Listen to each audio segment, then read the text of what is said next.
Dr. Elena Hart sat in the dimly lit observation room of the Helios Institute, her eyes fixed on the monitors displaying streams of data cascading like waterfalls of indecipherable code.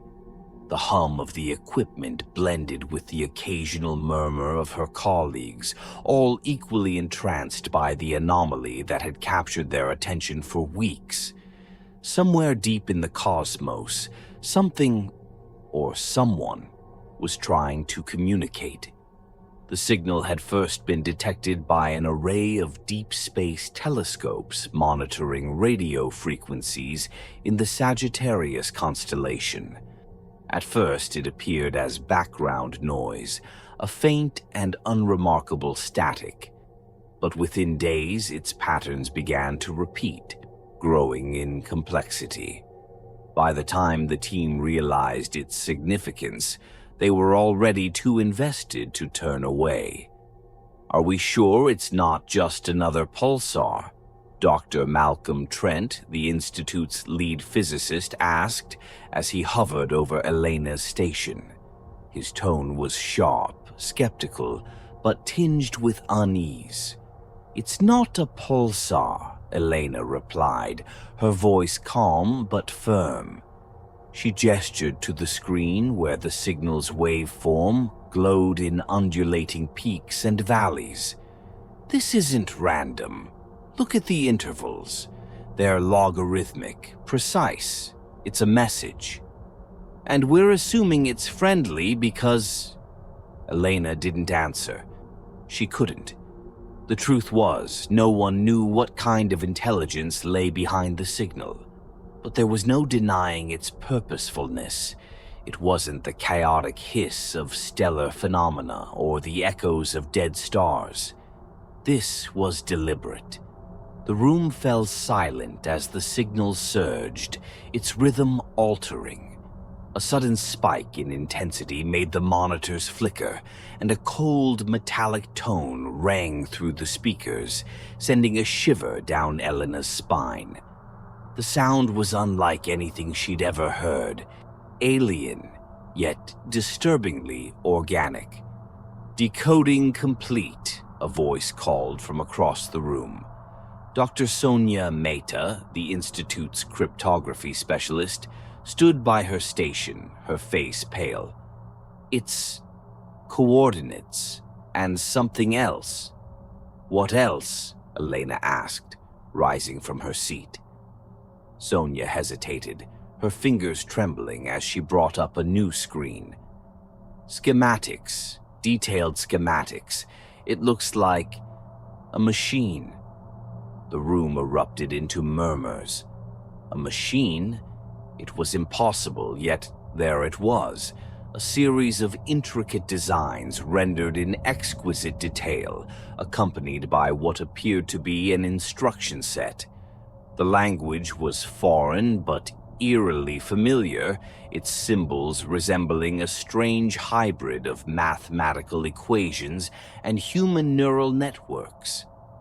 Elena felt a mix of awe and dread as she studied the designs. The machine was like nothing she'd ever seen, its components impossibly advanced, as though it had been plucked from the pages of speculative fiction. And yet, it felt achievable. Something humanity could build if they dared. "What's the machine's purpose?" Trent asked, his voice cutting through the tension. "We don't know," Sonia admitted, "but the signal seems to suggest it's a receiver of some kind, a way to interact with them." "Them," Trent repeated, his skepticism replaced by a flicker of fear. "You mean whoever sent this?" Elena nodded. "Or whatever sent this." The words hung in the air like a shadow. Whoever or whatever was out there had just handed humanity the means to communicate. But why? And at what cost? Over the next few days, the Helios Institute became a hive of activity. Teams worked around the clock to construct the device outlined in the schematics. The excitement was palpable, but so was the tension. The signal continued to pulse, its patterns shifting as though it were watching their progress. Elena couldn't shake the feeling that they were being tested. Every step forward seemed to provoke a subtle change in the signal, as if it were reacting to their choices. It felt less like building a bridge, and more like assembling a puzzle designed by an intelligence far beyond their own. Late one night, Elena stood alone in the observation room, staring at the glowing waveform on the monitor. The signal's rhythm had changed again, its tones deeper, more resonant. She felt a strange pressure in her chest, as if the sound were vibrating through her bones. "We were once like you," the message read. It had appeared suddenly, scrawled across the monitor in perfect English. Elena's breath caught. The words were simple, yet they carried an eerie weight, a sense of foreboding that made her skin crawl. She glanced around the room, but no one else was there to witness it. She reached for her communicator, her fingers trembling. Before she could call anyone, the message vanished, replaced by another set of coordinates, this time pointing to Earth's own atmosphere. "Doctor, Hart," Sonia's voice crackled through the intercom, breaking the silence. "You need to see this." Elena rushed to the main lab where the device was nearly complete. The machine's central chamber, a spherical structure lined with a material that seemed to glow with its own light, pulsed in time with the signal. The air around it felt charged, heavy with an energy that made Elena's hair stand on end. "It's responding," Sonia said, her voice barely above a whisper. "The signal, it's syncing with the device." Elena's gaze locked on the chamber. For the first time since the signal had arrived, she felt truly afraid. Something was coming through, and whatever it wasn't just intelligent. It was alive. The chamber thrummed with energy, its metallic walls vibrating with an almost imperceptible hum that resonated deep in the chest. Elena stood among her team in tense silence, every eye fixed on the central sphere of the device. The alien signal had reached a crescendo, its rhythm no longer abstract but eerily deliberate, like a heartbeat. The anticipation in the air was electric, teetering on the edge of awe and dread. "It's stabilizing," Sonia whispered, her voice trembling as the data streams on her monitor shifted from chaos to coherence. "It's happening." A sudden flash of light erupted within the chamber, so bright that Elena instinctively shielded her eyes. When the glare subsided, a collective gasp rippled through the room.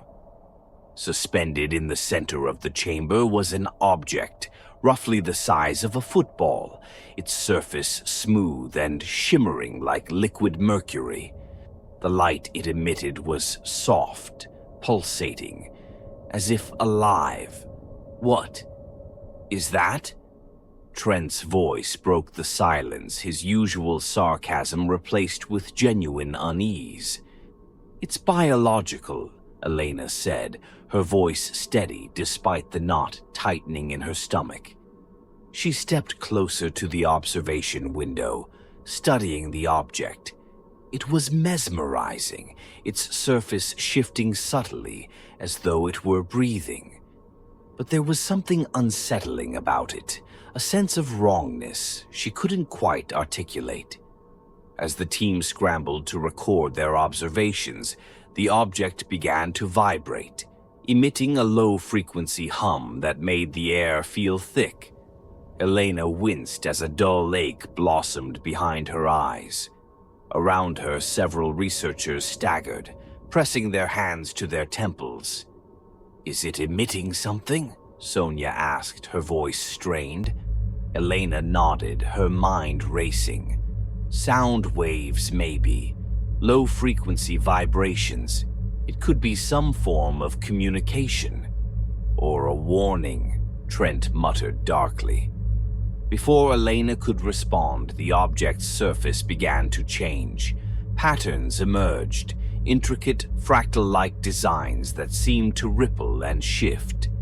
As the researchers watched in stunned silence, the patterns began to resemble something disturbingly familiar. Human neural pathways. "It's studying us," Elena said, her voice barely audible. "It's adapting." The hum grew louder, the vibrations more intense. Several researchers collapsed, clutching their heads, their faces contorted in pain. Elena felt the pressure building in her own skull, like a vice tightening around her brain. She forced herself to focus, pushing through the discomfort. "Shut it down," she shouted, but Sonia shook her head. "We can't," Sonia said, her eyes wide with panic. "The system's locked. It's overriding our controls." Elena's heart sank. Whatever this thing was, it was no longer a passive specimen. It had seized control of the device, and by extension, the entire facility. The thought sent a chill down her spine. As the team scrambled to regain control, the object suddenly emitted a piercing, high-pitched tone. Elena dropped to her knees, her hands pressed against her ears, but the sound seemed to bypass physical barriers, reverberating directly in her mind. Then, as quickly as it had started, the sound stopped. Elena looked up, her ears ringing. The object was no longer pulsating. It was still, its surface dark and reflective like a mirror. The room was deathly quiet, save for the labored breathing of the researchers. "Is it over?" Trent asked, his voice shaky. Before anyone could answer, the object began to split. A seam appeared along its equator, widening to reveal a pulsating mass of translucent flesh. Inside, something moved, something alive. Elena's instincts screamed at her to run, but she was rooted in place, unable to look away as the creature emerged. It was small, no larger than a child's hand, its body a grotesque amalgamation of organic and metallic components. Its form was fluid, shifting, as though it couldn't decide what shape to take. The creature raised its head, or what passed for one, revealing a single unblinking eye. It was unlike anything Elena had ever seen, its iris a swirling vortex of colors that seemed to bore into her very soul. She felt an overwhelming sense of vulnerability, as if the creature could see every thought, every fear, every memory she'd ever had. Then it moved. The creature launched itself against the glass of the observation window, its tiny body slamming into the barrier with startling force. The researchers recoiled, but the glass held. The creature's movements were erratic, almost frantic, as if it were testing the limits of its containment. "It's hostile," Trent said, his voice trembling. "We need to destroy it." "No," Elena said sharply. "We don't know what it is or what it wants. We need to understand it." Trent rounded on her, his face pale. "Are you serious? That thing just incapacitated half our team, and now it's trying to break out. You want to understand it? It's a threat, Elena." "Threat or not, it's the first contact we've ever had with an alien life form," Elena shot back. "If we destroy it, we lose the chance to learn anything. We need to be careful." As the two argued, the creature began to change again. Its body elongated, sprouting tendrils that writhed like living wires. The tendrils lashed out, probing the chamber's walls, and wherever they touched, the metal seemed to corrode, dissolving into a dark, viscous liquid. Elena's blood ran cold. The chamber was designed to contain almost any biological or chemical threat, but this creature was adapting faster than they could respond. "Seal the lab," she ordered, her voice steady despite the panic rising in her chest. "No one goes in or out until we figure out how to contain this thing." As the team scrambled to follow her orders, Elena stared at the creature, a sinking feeling settling in her gut. This wasn't just an encounter. It was the beginning of something far more dangerous. The air inside the Helios Institute felt wrong. It was as though the walls themselves were alive, pulsating with a faint rhythm that mirrored the alien signal. The once sterile corridors now carried an oppressive atmosphere, the hum of the facility's systems mingling with the subtle, almost imperceptible vibrations that seemed to come from everywhere and nowhere at once. Elena stood in the main control room, her gaze locked on the monitors displaying live feeds of the containment chamber. The creature, no, the organism, had grown. What was once a small, writhing mass of translucent flesh and metallic tendrils had expanded into something unrecognizable. Its tendrils now covered the walls of the chamber, embedding themselves into the machinery like roots digging into soil.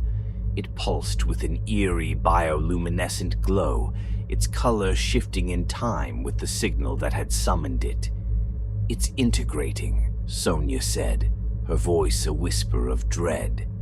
She was hunched over a terminal, her fingers trembling as they skimmed through lines of corrupted code. "It's using the systems to propagate itself. It's rewriting them." Elena's stomach churned. The data streams on Sonia's monitor were incomprehensible, the once familiar patterns of their software now twisted into alien designs. Whatever this thing was, it wasn't just adapting. It was learning, and it wasn't stopping. "How far has it spread?" Elena asked, her voice tight. Sonia hesitated, then pointed to the screen. A schematic of the facility appeared, overlaid with glowing red tendrils that snaked outward from the containment chamber. The organism's influence had already reached several key systems: power distribution, communications, even life support. "It's everywhere," Sonia said, "and it's not just the systems." Look, she brought up another feed, this one from the medical bay. Elena's heart sank as she saw Dr. Patel, one of their colleagues, sitting on the edge of a cot. His skin was pale and waxy, his veins dark and pronounced, but it was his eyes that caught her attention. They glowed faintly, the same eerie hue as the organism. "He was exposed during the initial containment breach," Sonia explained. "At first, we thought it was just a reaction to the vibrations, but now his vitals are changing. His nervous system is..." "Enough," Elena said, cutting her off. She didn't need to hear the rest. She could see it for herself. The organism wasn't just assimilating the facility, it was taking them too. Behind her, the door slid open, and Trent entered, his face lined with exhaustion. His usual sarcasm had been replaced by grim determination in the days since the organism's arrival. "We've lost 2 more, he said without preamble. "Kim and Alvarez, same symptoms. They're quarantined, but..." He trailed off, shaking his head. Elena closed her eyes, fighting the rising tide of despair. They were losing people, one by one, and there was no telling how far the infection had already spread. The organism wasn't just a threat to the Helios Institute, it was a threat to humanity. "We have to destroy it," Trent said, his voice low but firm. "Whatever this thing is, it's not here to make friends. It's using us. You've seen what it's done to Patel. If we don't stop it now, it's over." Elena opened her eyes and met his gaze. "You think I don't know that? But if we act rashly, we risk making it worse. We don't even know if it can be destroyed." "Then we find a way," Trent said, "before it finds us." Their conversation was interrupted by a sudden, piercing alarm. Sonia's monitor flashed red, and the facility's lights flickered, casting long, distorted shadows across the room. "What now?" Elena demanded. "It's the containment chamber," Sonia said, her voice tight with panic. "It's breached." Elena and Trent rushed to the monitors, and what they saw made their blood run cold. The organism had escaped the chamber, its tendrils spreading like wildfire through the corridors. But it wasn't just growing, it was changing. Portions of its mass had begun to take on humanoid shapes, grotesque and incomplete, as though it were experimenting with their forms. "Those are people," Trent said, his voice barely above a whisper. Elena shook her head. "Not anymore." The humanoid figures moved erratically, their limbs twitching as if controlled by invisible strings. Their faces were blank, smooth surfaces with no features, but they emitted a sound, a low, guttural moan that made Elena's skin crawl.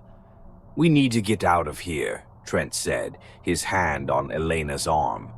"Now." "We can't," Elena said, pulling away. "If we leave, this thing will spread. It's already in the systems.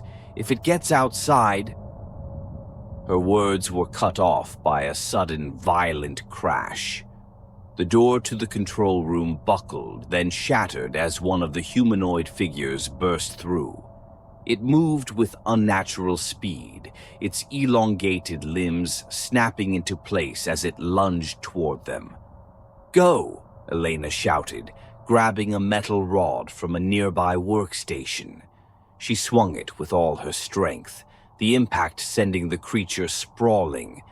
But it didn't stay down. It twisted unnaturally, its body contorting as it rose to its feet, its blank face turning toward her. Trent grabbed Sonia and pulled her toward the emergency exit. "Elena, come on!" She hesitated for a moment, her instincts screaming at her to fight, to protect what little remained of their work. But then she saw the thing's tendrils reaching for her, and she knew there was no saving the Institute. She turned and ran, following Trent and Sonia through the narrow corridor. Behind them, the creature let out a guttural wail, its sound echoing through the facility like a death knell. The Helios Institute was no longer a sanctuary of science. It was a breeding ground for something far worse than they had ever imagined. And it was only just beginning. Elena's lungs burned as she sprinted through the pulsating corridors of the Helios Institute, her boots slapping against the slick, alien-coated floor. The air was thick with the coppery scent of blood and decay, mingling with the acrid stench of melting electronics. Behind her, inhuman wails echoed through the labyrinthine halls, a cacophony of agony and triumph. The organism was everywhere now, its tendrils consuming walls, ceilings, and people, twisting them into its grotesque tapestry. She clutched the small device in her hand, a manual override for the facility's core reactor. It was their last chance. If she could reach the reactor, she could overload it, obliterating the Helios Institute and everything within. But the price would be steep. The explosion would leave no survivors, and the fragments of Elytra, the alien organism, might still find ways to spread. Her ears caught the ragged breathing of Trent as he stumbled behind her, clutching his side where a jagged wound oozed dark blood. "We're not gonna make it," he gasped, his voice strained. "You will," Elena said without looking back. Her voice was steadier than she felt. "Just a little further." Trent gave a bitter laugh, coughing up flecks of blood. "Don't lie to me now. You're terrible at it." Elena didn't respond. Her focus was fixed on the path ahead. The reactor's location burned into her mind like a beacon. Sonia was gone, dragged screaming into the depths by one of the humanoid abominations Elytra had crafted. The memory of her voice, pleading for Elena to save her, haunted every step. As they rounded a corner, the reactor chamber came into view, its heavy steel door partially consumed by the organism. The tendrils writhed like living things, pulling the door apart, molecule by molecule. Beyond it, the reactor pulsed with energy, the heart of the facility, and their only hope. "We're out of time," Trent said, leaning against the wall, his face pale. "You need to go. I'll hold them off." "No," Elena snapped, grabbing his arm. "We both go." "Don't be stupid," he said, his tone softer now. "You're the only one who can finish this. I'm dead either way." She stared at him, her resolve wavering. Trent smirked weakly. "Do me a favor. Make it count." Before she could argue, he shoved her toward the door, drawing a knife from his belt as the first of the humanoid figures emerged from the corridor behind them. Its blank face turned toward Trent, its tendrils twitching in anticipation. "Go!" he shouted. Elena stumbled into the chamber, tears blurring her vision as she heard the sounds of the struggle behind her, the wet thud of flesh against metal, the sickening crack of bones. She didn't look back. She couldn't. Inside the reactor chamber, the alien corruption was even more pronounced. Tendrils snaked across the walls, merging with the machinery, their bioluminescent glow casting an eerie light. The reactor itself stood at the center, a massive sphere of swirling energy encased in layers of reinforced plating. But even it was not untouched. Alien growths pulsed along its surface, feeding on the raw power within. Elena approached the control panel, her fingers trembling as she activated the manual override. Warnings flashed across the screen in rapid succession. Core overload imminent. Evacuate immediately. "There's no one left to evacuate," she muttered, her voice hollow. As she worked, a low, resonant voice filled the chamber, vibrating through her very bones. It wasn't a sound, it was a presence, emanating from the organism itself. Why destroy what you could become? Elena froze. The voice wasn't external. It was inside her head, smooth and insidious, weaving its way through her thoughts.